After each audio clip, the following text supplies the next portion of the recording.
अस्सलाम वालेकुम नाज़रीन, मैं हूं अदनान हाशमी आपकी खिदमत में हाजिर हूं। आपको पता है कि हम आपके लिए बड़ी खबरें लेके आते हैं। आज की 2-3 बड़ी खबरें हैं।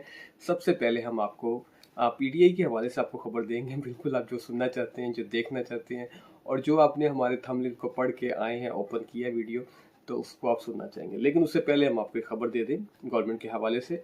तो आपको पता है जैसे सऊदीया का वफ्द आया था, उन्होंने तकरीबन 21 अरब डॉलर के मुआहदे साइन किए। 21 अरब डॉलर का मतलब ये नहीं है कि वो 21 अरब डॉलर हमें देंगे हैं। इसका मतलब ये है कि वो उस पर काम होगा, वर्क होगा, बिजनेस होगा, ठीक है, और हमारी इकॉनमी बेहतर होगी, बिजनेस में बेहतरी आएगी। ये सारी मामला खैर हो गए। और जो दूसरी खबर हमारे पास, ठीक है, वो आपको पता है कि जो इस्लामाबाद में बड़ा इवेंट होने जा रहा है, ठीक है, उस सिलसिले में हुकूमत की तरफ से काफ़ी तैयारी जारी है और इजलास जो होगा, और ये पाकिस्तान के लिए एक बहुत बड़ी, मैं कहता हूँ, खुशनसीबी है।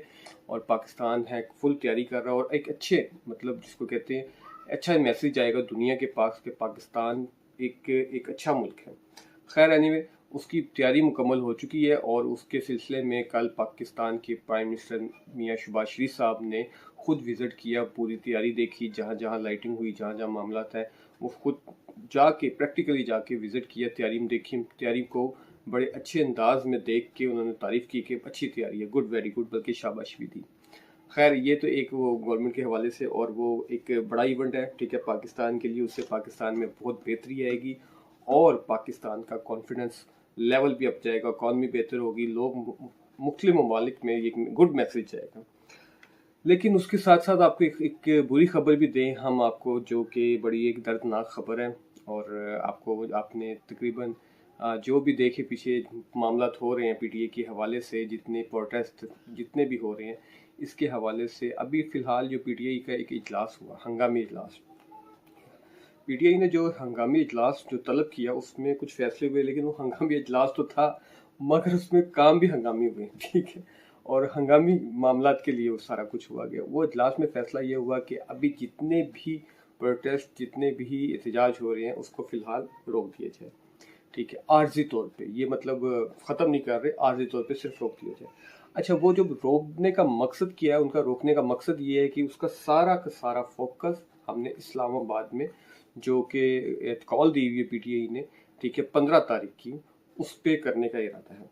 खैर आपको पता है कि 15 तारीख पाकिस्तान के लिए कितनी डेंजरस तारीख होगी, क्योंकि दूसरे ममालिक के प्राइम मिनिस्टर वगैरह उन लोगों ने आना है, मेहमानों ने आना है, तो बड़ा मुश्किल होगा। ये पाकिस्तान के लिए अच्छी खबर नहीं है पीटीआई की तरफ से। हम इसकी भरपूर मजम्मत करते हैं, क्योंकि ये अच्छी बात नहीं है। आपके घर में एक गेस्ट के तौर पे लोग आ रहे हैं, मेहमान नवाजी होनी है, और आप क्या कर रहे हैं, क्या मैसेज देना चाह रहे हैं? आप दो चंद दिन की तो बात है, 18 तारीख के बाद सब कुछ मामला क्लियर हो जाएगा। आपको चाहिए कि एहतजाज को ज़रा कैंसिल कर दे, थोड़ा रोक दे, क्या फ़र्क पड़ता है। खैर एनीवे, कोई चक्कर नहीं जी, वो बस करते जा रहे हैं, ठीक है, उनका यही एक मानना है कि हमें आज़ादी दो। खैर अभी जो सुनने में बात आ रहा है कि आप खान साहब से मुलाकातें जो बंद हुई थी, उसका सिलसिला जारी रखना चाहिए। उनका मुतालबा ये है कि अगर खान साहब से हमें ना मिलने दिया तो हम कुछ भी नहीं होने देंगे इस मुल्क में।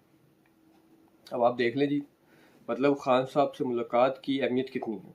हम फर्स्ट डे से कह रहे हैं कि जी खान साहब से मुलाकात होनी चाहिए, पार्टी के बंदों की भी होनी चाहिए, चलो पार्टी के नहीं, आप फैमिली मेंबर्स की होनी चाहिए, उनकी बहनों की होनी चाहिए। लेकिन खैर गवर्नमेंट ने फिलहाल रोकी हुई है, क्योंकि गवर्नमेंट को डर है कि ना, मतलब ये ना हो कि मुलाकात के बाद कोई उसका जो रिजल्ट आना है वो पूरा ना हो। तो जाहिर सी बात है वो फिर इसलिए रोक दी गई है। और सेकंड, जिसको रुकाया किसने, मैंने पहले भी बताया था कि गंडापुर साहब ने, जो इस टाइम बहुत सोशल मीडिया पे हीरो बनने की कोशिश कर रहे थे। फिलहाल खैर वो आपको पता है पीटीआई वालों ने सारा उसका, उनका हीरो शीरो सब कुछ निकाल दिया। वो खुद ही निकाल देते हैं, किसी को कुछ कहने की जरूरत ही नहीं है। मैं तो बल्कि अक्सर, मतलब जहाँ मुझे मिलते हैं नून लीग के सपोर्टर, मैं उनको कहता हूँ यार तुम लोग तो खामोशी रहा करो, तुम्हारा कोई फायदा ही नहीं है, ठीक है। वो खुद ही अपने बंदों को फारिग कर देते हैं, उनमें इतना हौसला, इतनी मेहनत दी हुई है खान साहब ने। तो खैर ये आपको पता है कि ये सारी प्लानिंग उन्होंने की थी, ठीक है, गंडा साहब ने, ठीक है, और वो ये सारी प्लानिंग का हिस्सा वो खुद थे। तो उस सिलसिले में, मतलब अब जब अब इस्लामाबाद में जब इजलास हुआ, तो बल्कि उनको दावत दी, ठीक है, गंडा साहब को। तो गंडापुर साहब ने दावत तो कबूल की, लेकिन इजलास में नहीं आए। तो इसका क्या मतलब है? इसका सिंपल मतलब है ना कि मैंने आपको हमेशा आपको ये कह रहा हूँ कि पीटीआई में 2-3 धड़े बने हुए हैं, ठीक है, और वो इसका मतलब यही है, सिंपल सी बात है कि वो लोग उन्होंने साबित कर दिया गंडापुर साहब ने ना आके कि मैं इस एहतजाज के साथ हूँ। और जो इजलास में फैसला हुआ कि अगर खान साहब से आपने मुलाकात ना होने दी 15 तारीख से पहले तो एहतजाज होगा और भरपूर एहतजाज होगा। और मैं मतलब रात ही पढ़ रहा था, एक ट्वीट भी आया था। और दूसरी बात कुछ मेरे जराये से पता चला, जो कुछ सीनियर साथियों से पता चला, उन्होंने बताया है कि जी उनको बाकायदा कॉल दे दी गई है कि आपने 15 का इंतजार नहीं करना, आपने 13 को निकल जाना काफिले की सूरत में और हर सूरत इस्लामाबाद पहुंचना है डी चौक। हाँ, इस दफ़ा तो बड़ा शो लगेगा। जो इत्तला आ रही है, जो अदारों की तरफ से, जो एजेंसीज की तरफ से इत्तला आ रही है, वो बड़ा शो लगने की तैयारी है। बड़ा शो आप समझ रहे हैं ना। लास्ट टाइम तो थोड़ी सी गवर्नमेंट ने थोड़ी सी, जिसको कहते हैं, इनको रिलैक्स कर दिया था कि चलो यार कोई बात नहीं, एंड में जाकर रिलैक्स कर दिया था। पहले उन्होंने काफ़ी टाइट किया, एंड में रिलैक्स कर दिया। लेकिन इस दफ़ा नहीं, इस दफ़ा बड़ा शो होने जा रहा है। और ये बड़ा शो देखो पाकिस्तान में क्या रंग लाता है। और मैं अपील करता हूँ उन पीटीआई वर्करों से, जो लोग वाकई, जो लोग कहते हैं कि खान साहब ने हमें अवेयरनेस दी है, जो लोग पढ़े लिखे लोग हैं, उनको ये सेंस ले लेनी चाहिए। ठीक है, वो कम से कम, वही बात आ जाती है मोटू पतलू ना देखें। ठीक है, उनको ये थोड़ी सी अकल ले लेनी चाहिए कि थोड़ा सा, अगर कॉल पार्टी ने दे भी दी है तो आप इसको रिजेक्ट करो। आप पार्टी को समझाओ, सोशल मीडिया पे एक कंपेन चलाओ 2 दिन के अंदर कि प्लीज़ अभी ना बुलाएं हमें, हम 18 तारीख के बाद भरपूर तैयारी के साथ आएंगे और फ्रंट पे लीड करेंगे। फिर देखिए, हम भी आपकी तारीफ करेंगे और हम आपकी तारीफ में वीडियो भी बनाएंगे और आपको सपोर्ट करेंगे।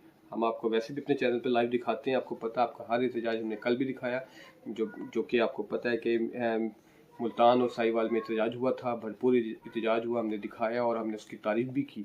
और वहाँ पे जो औरतों और बच्चों के साथ सलूक हुआ, उसके बारे में भी हमने अपने प्रोग्राम में बात की आपसे कि जी ये ज़्यादती हुई है, ये नहीं होना चाहिए। लेकिन अगर आप 15 तारीख को आ जाते हैं तो आप ये देखें कि ये आप पाकिस्तान के लिए नुकसान कर रहे हैं। ठीक है, खैर इन चीज़ों को आपको देखना चाहिए। और खुदारा मैं कहता हूँ, पाकिस्तान में अगर कुछ थोड़े से हालात बेहतरी की तरफ जा रहे हैं तो उसको बेहतर रहने दें, उसको ये नहीं कि उसको गलत तरफ ले जाएं। खैर ये चंद खबरें, ठीक है। और एहतजाज की कॉल तो दे दी गई है, लेकिन मैं आपको एक चीज़ बताऊं, आज मैं ऑफिस में था, उसके बाद मैं प्रेस क्लब गया, तो प्रेस क्लब में कुछ साथियों से बातचीत हुई, तो मैंने उनसे पूछा, वो बड़े करीबी थे पीटीआई के ना, जो लाहौर की क़यादत के बहुत करीब थे। तो मैंने उनसे पूछा, मैंने कहा यार कि क्या सीन है, ये अभी भी वो लाहौर ऐसे ही होगा कि जैसे पहले 3-4 जलसों में लाहौर ने जो रिस्पॉन्स किया। मैंने कहा नान भाई, आप बिलीव करें कि ऐसा ही होगा, लाहौर से कोई क़यादत नहीं जाती। बस चंद लोग हैं बेचारे जो थोड़े से एक्टिव हैं, जो लोग 8-10-20-50 लोग लेके मतलब मुख्तलिफ शक्लों में निकल जाते हैं।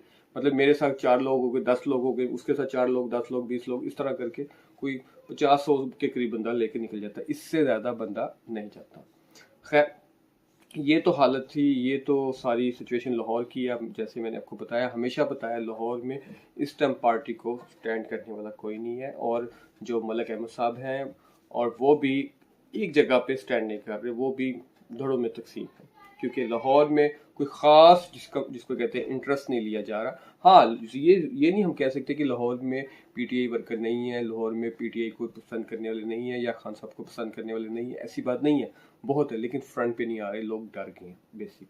आपको पता है, फिर ज्यादती तो हुई है ना, उनको पकड़ धकड़ होती है, लोग डर जाते हैं। ठीक है, ये जितना आप पकड़ धकड़ करेंगे चारों तरफ, आप उनको जेलों में ठोकोगे तो कौन बाहर निकलेगा, ऐसे ही होगा। खैर एनीवे, लेकिन ये आपको हम बता दें, जो 15 तारीख का एहतजाज है, ये मुल्क में एक चेंज लाएगा।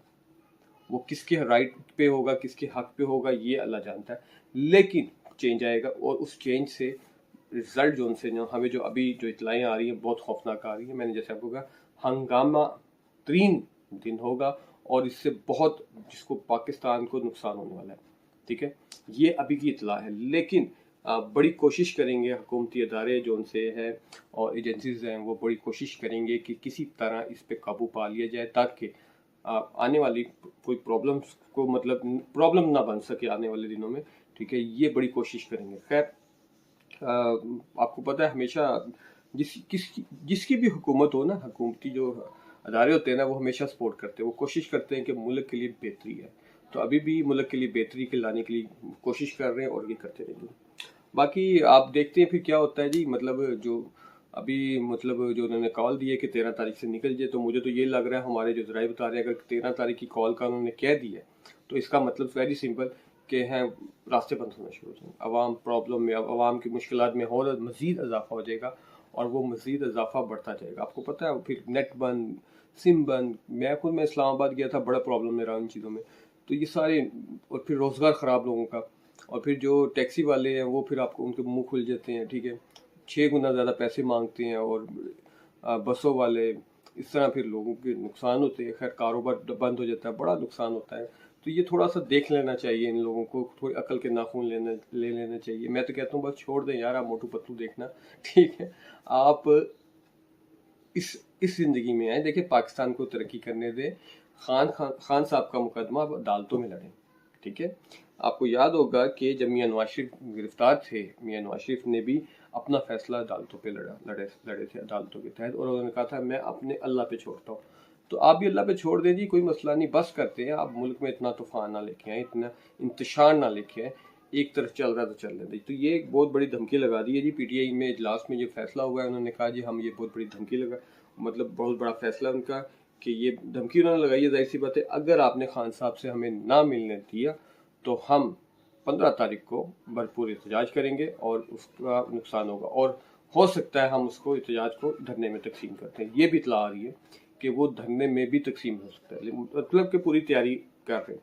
जाहिर सी बात है, अगर उन्होंने मुज़ाकरात ना किए उनसे और उनको ना इजाज़त दी मिलने की, तो वो अब ये नहीं वो कह रहे हैं कि जी पीटीआई के हमें हम मुलाकात के लिए पूरा मुल्क ही चले जाए खान साहब से मिलने के लिए। उनका मकसद ये है कि हमारे कुछ वकला जाए, कुछ फैमिली मेम्बर्स जाए। लेकिन मैं ये कहता हूँ चले वकला भी छोड़ दें आप, फिलहाल सियासी लोग भी छोड़ दें, आप फैमिली मेम्बर्स को, जो उनकी बहन है उनको इजाज़त दे, ठीक है। चलो बच्चे तो नहीं हैं, बच्चे ना आ रहे हैं अभी तक, ना आना चाहते हैं, जो भी है, मिसेज नहीं है, चलो कम से कम फैमिली में से सिस्टर वगैरह, जो भी कज़न वगैरह जो भी आना चाहते हैं उनको इजाज़त दें, उनको मिलने दें खान साहब से, उनको पता चले खान साहब क्या है। क्योंकि जो इतला आ रही है पीटीआई के मुताबिक खान साहब की जान को खतरा है, और खान साहब को एक बंद कमरे में रखा हुआ है। और वैसे तो जेल बंद कमरा ही होता है, लेकिन खैर वो किस किस्म का जाते हैं कमरा, लेकिन बट ये कि बिल्कुल बंद कर दिया गया है, उनको बाहर भी आने नहीं दे रहे। एक आम शहरी के साथ भी ऐसे ही होता है। वैसे आपको याद होगा कि अगर आप विजिट करते होंगे जेलों के, आपको पता होगा एक आम शहरी के साथ भी ऐसे ही होता है। वो जेल में बंद होता है, उसको बाहर सैर करने के लिए इजाज़त नहीं होती, वॉक करने की इजाज़त नहीं होती। तो फिल्मों में भी आपने अक्सर देखा होगा, बड़े बड़े कैदी जो उनसे होते हैं वो अंदर ही जिम खाना बना के एक्सरसाइज करके तो अपनी बॉडी शॉडी बना लेते हैं। खैर, तो अब किस तरफ जाता है, लेकिन जो क्या कहते हैं, इतला के मुताबिक इस टाइम बड़े हालात ख़राब होने की कोशिश की जाएगी, और इसमें जाहिर सी बात है हुकूमत कंट्रोल करने की कोशिश करेगी कि हालात ख़राब ना हो किसी तरह तरीके से। तो मैं ये समझता हूँ कि हुकूमत को चाहिए कि आज ही शुरू कर दे मुज़ाकरात के लिए, इनसे बातचीत करें। इनकी जो डिमांड है फ़िलहाल, अगर यही डिमांड है मुलाकात की, तो इसको कबूल की जाए, ठीक है। सिलेक्टिव बंदों का नाम ले कि आपने कितने लोगों को मुलाकात की, तो वो मुलाकात के लिए जाएं, और लेकिन उससे पहले इनसे एक लेटर पे साइन करवा ले कि ठीक है हम आपकी मुलाकात करा लेते, लेकिन 18 तारीख तक आप कोई प्रोटेस्ट या एहतजाज की कॉल नहीं देंगे। Very simple. अच्छा, इस सिलसिले में जब ये ऐलानात हुए हैं तो हुकूमत की तरफ से दफ़ा 144 लगा दिया गया पंजाब के मुख्तलिफ शहरों में, और ये दफ़ा 144 पहले दफ़ा 144 से बहुत ज़्यादा सख्त होगा। मैं आपको बता रहा हूँ कि इस दफ़ा वो नहीं होना जो पहले होता है। तो जी ये मामला है जी सारे, ठीक है, आपको पता है। अब हम आपको हर किस्म की खबर देते हैं और देते रहेंगे, और अब जब एहतजाज होगा वो भी दिखाएंगे, उसके बारे में भी आपको बताएंगे। कोई हुकूमत की तरफ से कोई अपडेट आएगी वो भी इंशाल्लाह आपसे शेयर करेंगे। तो हमें सपोर्ट करें, आपकी सपोर्ट की ज़रूरत है। अपने मेज़बान अदनान हाशमी को इजाज़त दें। अल्लाह हाफ़िज़।